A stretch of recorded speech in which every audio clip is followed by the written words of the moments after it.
Hello, I'm Gemma Fisher, a border collie training and behaviour expert, here to help you bring out the best in your dog. Whether you're tackling reactivity, recall struggles, or just want to understand your collie better, you're in the right place. This podcast is all about making your life with your collie easier, with practical advice, hands-on solution, and a good dose of encouragement every step of the way.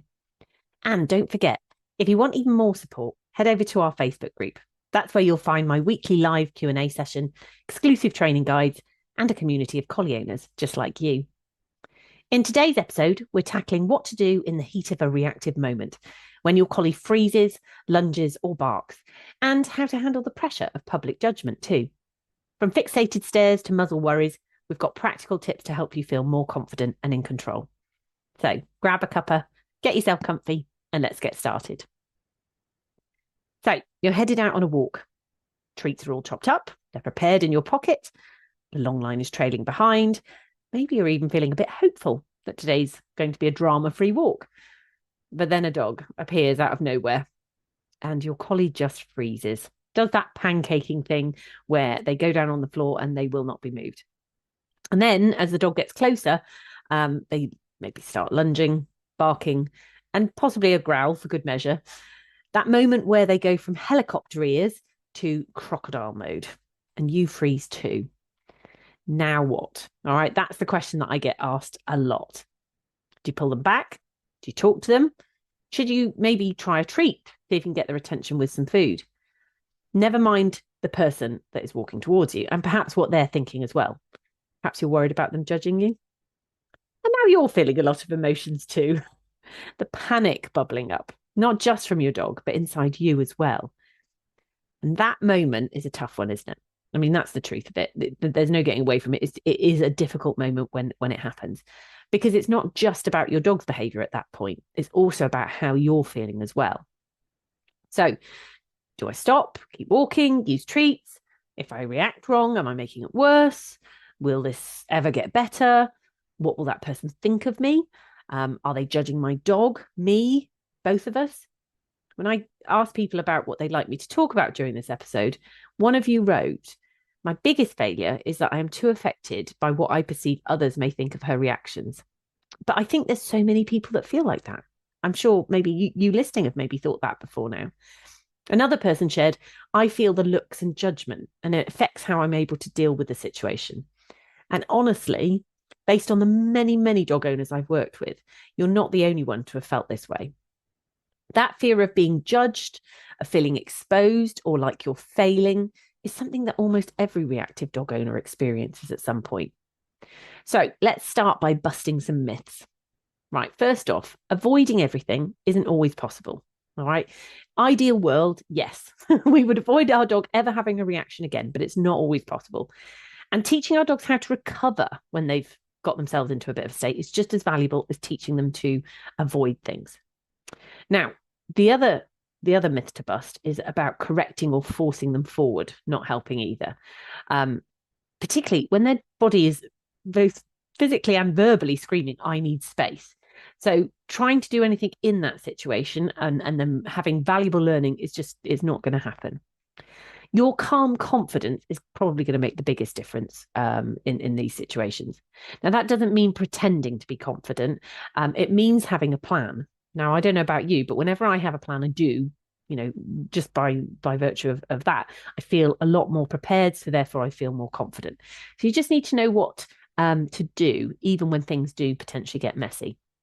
And yes, reactivity in the moment is messy. Let's call a spade here. But change is possible too. Absolutely possible. So let's break it down into 3 steps that you can start using today.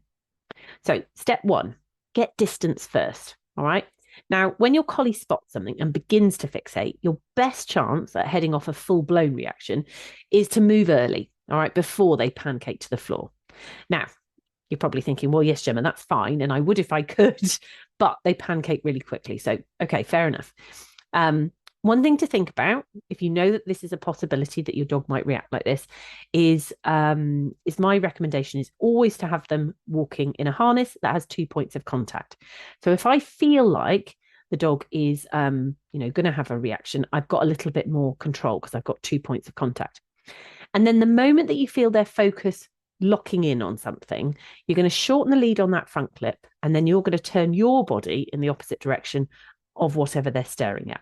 All right, let them know, use their name and turn them with you ideally, but you are physically going to turn yourself as well. And this bit really matters. Don't keep watching your dog. Often what happens is that the dog is pulling forward, you are staring forward, and you might be saying with your words, I want you to turn away, but you keep facing in the same direction. You need to look where you want to go. Your body language is part of the cue. All right. So keep your shoulders turned. Your attention is ahead and where you're wanting to go, and let your words and movements say the same thing. This way. All right. Assuming that you've taught a this way cue. Otherwise, you might just be using their name. Now, if they've already dropped to the floor and you just, they are like glue, you can't get them to shift, then the goal changes. All right. And it's about bracing for impact, not with panic, but with intention. So if we know that they are now clapped to the floor and we are not moving them, it's plan B essentially. So what I would look to do is plant my weight on my back foot, right? Because I want to make sure that I'm not going to be, inadvertently dragged forward. I'm going to hold the lead safely, but not tightly. I don't want to do this thing of wrapping the lead around my hand and like hanging on to it for grim death. I need to get ready to ride it out, certainly. But what I don't want to do is I don't want to send tension down the lead, because I'm aware that there's likely to be some more tension coming my way. Your goal at this point is to prevent them going further forward and not to yank them back. All right. Let the tension stay on their end, not yours. All right. What that looks like in practice when I've worked with people in workshops and in person is making sure that I am not bringing my hands up around my body, that I am not, as I say, hanging onto the lead really tightly, that I don't start to shorten the lead, because if I shorten the lead, I'm immediately bringing tension in because now the dog doesn't have very much lead. So these things are really important in just making sure that, we're not adding to the situation. And when the moment passes, because even horrible moments and big reactions, they do pass, get yourself to a quiet space, even if that means heading back to the car, back home, calling it a day. All right. There's no shame in that. Sometimes it's just the best thing for everybody to get home and just, work out what the next thing to do is. My suggestion in that moment is to take a breath, offer some kind words. All right. Offer some kind words to yourself.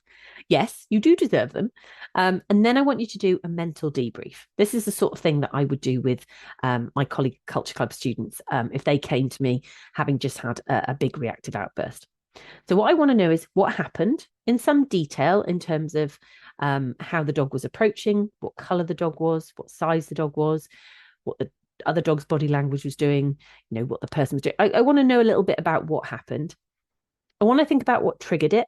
So that sometimes means going back over my trigger stacking diary for the dog over the last couple of days. Have, for example, they had a busy weekend. A lot of experiences often happen on a Monday because dogs have been out of routine over the weekend. They maybe haven't had quite as much sleep. Can I see what triggered it? What led us to that point of that big reaction? And then the important question is, what can I change next time based on the parameters that I've observed and I've set down? What can I change next time to avoid that reactive event happening again? That's how you turn a reactive moment, which feels really stressful in the moment and is messy, into useful data that you can actually then take forward. All right.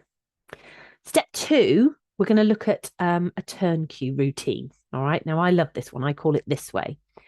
So once you've got a bit of movement or space, or ideally before the reaction escalates, this is where your turn cue routine would come in. All right. Now, for my dogs and my students, one of the most reliable options is, as I say, what we call this way, in a sing-song voice, but it's not just the words. That's really important. It's not just the words. It's the whole movement pattern that becomes familiar and comforting, for both of you. It tells your dog, we're going now, and this isn't up for negotiation, in a way that they already know and they trust because they've rehearsed it when nothing stressful was happening. But here's the thing, if you're watching this and you haven't taught it yet, please don't try using it in the middle of a meltdown, because what we don't want to do is throw more confusing words at a dog who's already feeling overwhelmed. All right, that's not ideal. So you're going to train it when things are calm. You're going to pair it with a light, confident turn of your body, and you're going to practice it regularly so it's ready for real life use when you're in that sort of escalating sort of situation.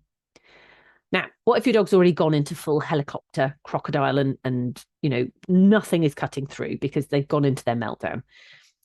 One thing to understand is you don't need to talk more. All right. You need to focus on the safety first, like we talked about in step one.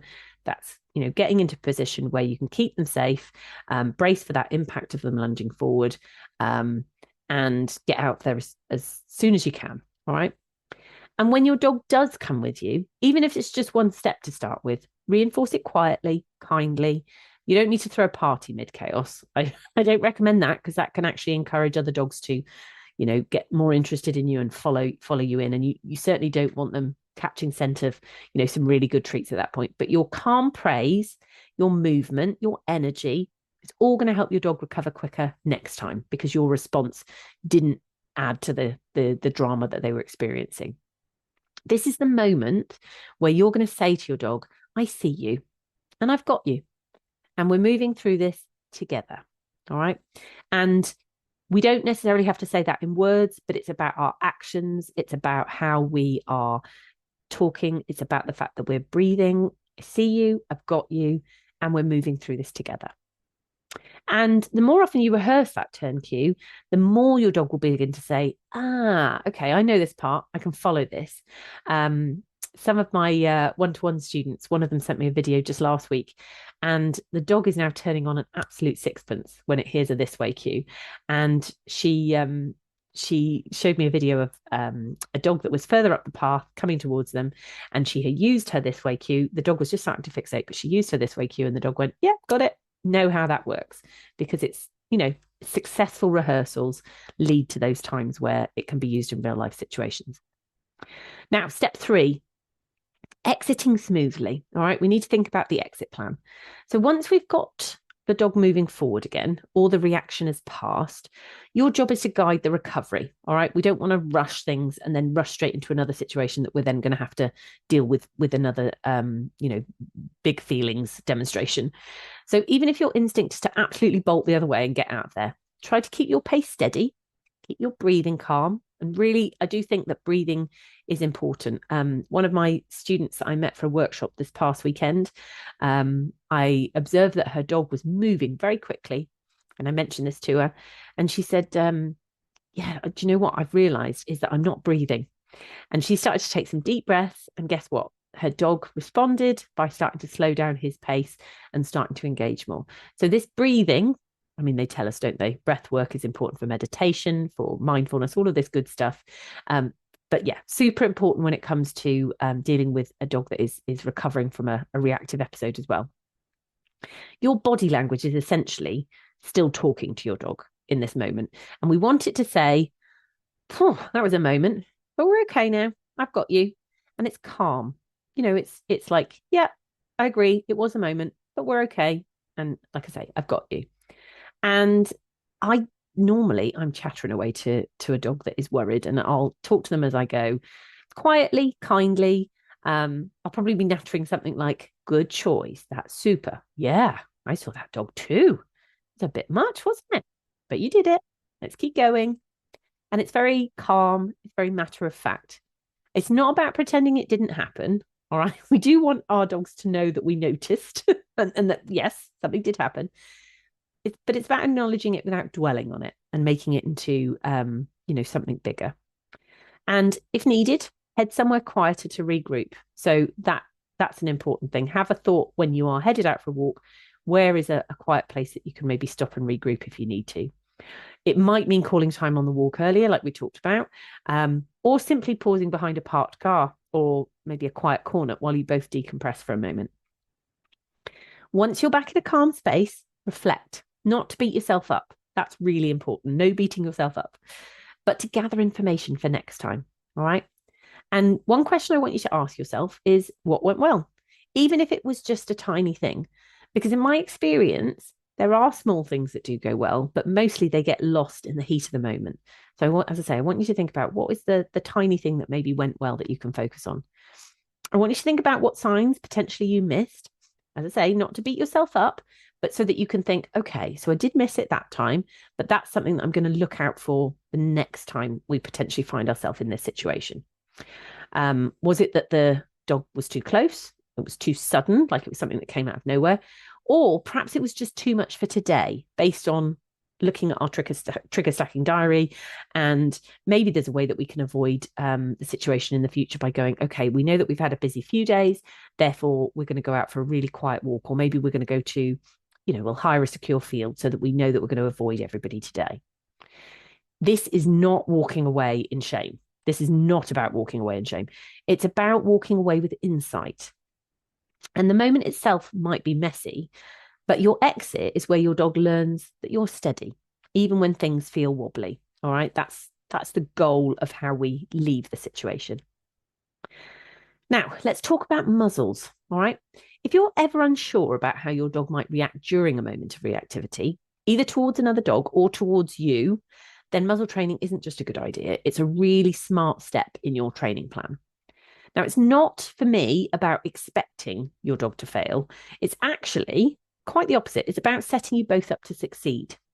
Because one of the things that I need you to be able to do is to feel confident, reaching for their collar maybe to move them safely out the way, without you having to worry about them redirecting like a snap or maybe a panic bite, which they're not really in that moment. They're not mindfully biting you, but it's a snap out at whatever it happens to be in the environment. That's not shameful. That's responsible and proactive. You've thought ahead and you've set the dog up to be successful. Now, I see muzzle training as a piece of the success puzzle, something to be proud of, actually, because you're helping your dog by increasing your own confidence too. Let's take the emotion out of it. Your dog doesn't feel embarrassed by a muzzle.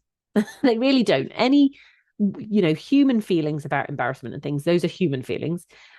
Your dog is not affected by those things. The only thing they care about or they feel is your energy about things. So if a muzzle helps you feel safer and steadier and more in control, that's brilliant, because that's the energy we're then feeding down the lead. And really, that's already helping them be the best version of themselves just by stepping out like that. Now, I recommend checking out the Muzzle shop. Many of my students have chosen the 110 lightweight basket running muzzle from their range. It's a bit lighter, I think, on the dog's faces. But go and check out the Muzzle shop. They are absolutely brilliant. The whole website is a world away from the beige vet style muzzles that you would get if you went into your local vet surgery. Properly fitted, lightweight, and really importantly, and this is important if you're taking your dog out in it for a walk, the dog can still pant and, importantly as well, take treats through them. So you can still reward them for good behaviour whilst you're out and about. Now, their fitting guide is excellent and it'll help you find the right size for your individual dog. So just as I say, go to their website and click on the fitting guide section and it will explain all. Now, for introducing the muzzle in a positive way, rather than just slapping it on, I point owners to the brilliant Muzzle Up project. All right, this is what I recommend my students. They go through the training videos there. Now, they have a really good step-by-step approach that keeps the experience of wearing a muzzle calm, safe for your collie, and it helps make the muzzle part of their everyday, getting dressed to go out routine. So that's a good place to get started in terms of the muzzle training that you need once you've got your muzzle. And yes, dogs can absolutely still enjoy walks and engage with training games in a muzzle, especially if it's designed, like I say, to allow feeding. And when it comes to people giving you those looks, all right, here's a little phrase that I learned recently from the indomitable Stacey Solomon. And it goes something like this: people who mind don't matter, and people who matter don't mind. All right. I had to listen to it a couple of times, so I'll say it again. People who mind don't matter, and people who matter don't mind. All right. Wearing a muzzle doesn't say something bad about your dog. It does, in my opinion, say something brilliant about you. That you've got a plan, that you're doing the work, and that your collie is lucky to have you. All right. Those are the three things I take from looking at a dog that is wearing a muzzle. And what about you in all of this? So this next part is for you, the human end of the lead. So when your dog starts to react and you're feeling that heat rising in your cheeks and the embarrassment is starting to overwhelm you, ask yourself this question: Would I judge another owner in this same moment? Now, I'm guessing, because you are a part of the community that listen to this podcast, and maybe part of my Facebook group and other bits, and that's where you're listening from, chances are you wouldn't. All right. Then offer yourself that same grace, please. All right. Now, every reactive moment is a chance to gather information to help you move forward. Let's look at it like that. It's not about proving your worth. To me, to anybody else in the world, there are no prerequisites for worthiness here. So take a breath and lift your chin up. And that's a wrap for today. Thanks for tuning in. I hope this episode gave you the insight and motivation to make real progress with your collie. A big shout out to today's sponsor, Collie Culture Club, my online training membership designed to give you the personalised support you need. Inside the club, you'll get my expert feedback on your training, weekly live sessions with me and guest experts, and a supportive community to help you every step of the way. Don't forget, you can find all the details about the club, plus the resources mentioned in today's episode inside our Facebook group. So be sure to check it out. Next time, we'll talk about the early signs, how to read your collie's body language before the lunge, and how to build routines that prevent reactivity altogether. Because the best way to handle reactivity in the moment is to reduce how often those moments happen at all. So stay tuned. Want to chat about this episode, ask follow-up questions, or share your, oh no, not again, moments? Come tell us in the free Facebook group. I'd love to hear from you. And until next time, keep focusing on progress, not perfection, because every small win counts.